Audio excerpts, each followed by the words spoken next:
छात्र अभिभावक मंच की ओर से ये प्रदर्शन हम शिक्षा निदेशालय के बाहर कर रहे हैं और इसको करने की ज़रूरत ये महसूस हुई क्योंकि आपको मालूम है कि जब लगातार एक आंदोलन चल रहा था उसके बाद सरकार ने एक कानून का प्रारूप लाया था।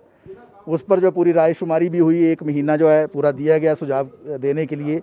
21 सुझाव हमने भी उसमें दिए थे सरकार को कि किस तरीके से कानून बनना चाहिए, रेगुलेटरी कमीशन क्यों स्थापित होना चाहिए, स्कूलों की दुकानें जो हैं जो स्कूलों के अंदर चल रही हैं किताबों की या वर्दी की, उस पर पाबंदी लगनी चाहिए, या पूरे का पूरा जो आज निजी क्षेत्र के अंदर जो स्कूल चल रहे हैं उस पर जो उसको कसने के लिए या उस पर संचालित करने के लिए पूरा एक सरकार की ओर से जो योजना होनी चाहिए, उस बात को लेकर हम लगातार संघर्षरत रहे हैं। लेकिन अभी क्या हो रहा है, आपको मालूम है सितंबर का महीना चल रहा है, ख़त्म हो रहा है, एग्जैक्टली नवंबर के पहले हफ्ते में जो है फाइनल एग्ज़ाम शुरू होते हैं शिमला शहर जैसी जगह में स्कूलों में।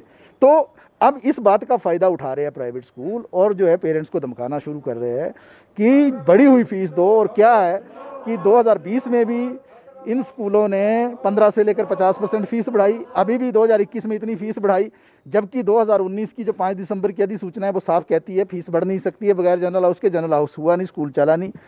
किस बात के ट्रांसपोर्ट चार्जेस जो है ये स्कूल मांग रहे हैं जब बस में बच्चा बैठा नहीं है, कंप्यूटर रूम में बच्चा गया नहीं, कंप्यूटर चार्जेस की बात हो रही है, स्कूल चला नहीं, स्मार्ट क्लासरूम की बात चार्जेस की बात हो रही है, या कोई भी वियर एंड टीयर नहीं हुआ स्कूल के अंदर, जो कोई तोड़ फोड़ नहीं हुई स्कूल के अंदर, जो है कोई बाथरूम के अंदर बच्चा नहीं गया।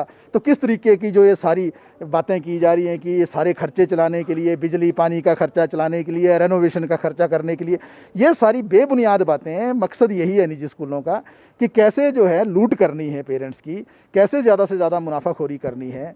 और बड़ी बात यह है कि जिस वक्त में स्कूल एक दिन भी नहीं लगा, बिजली के खर्चे कम हो गए, पानी का खर्चा कम हो गया, दूसरे सारे खर्चे कम हो गए, फीस उल्टी बढ़ गई 15 से लेकर 50%।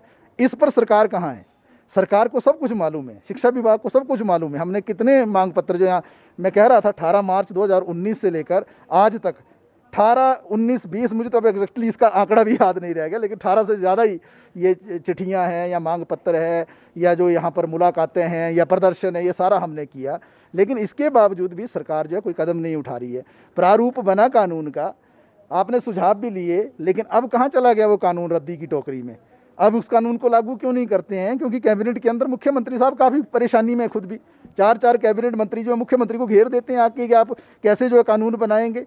ये मसला जो है बहुत बड़ा मसला। क्या मसला है? मसला ये है कि सरकार के भी कुछ लोग स्कूल चला रहे हैं और नहीं चला रहे हैं तो उनके चहेते चला रहे हैं, और चहेते भी नहीं चला रहे हैं तो पूरा कमीशन खोरी का भी धंधा है।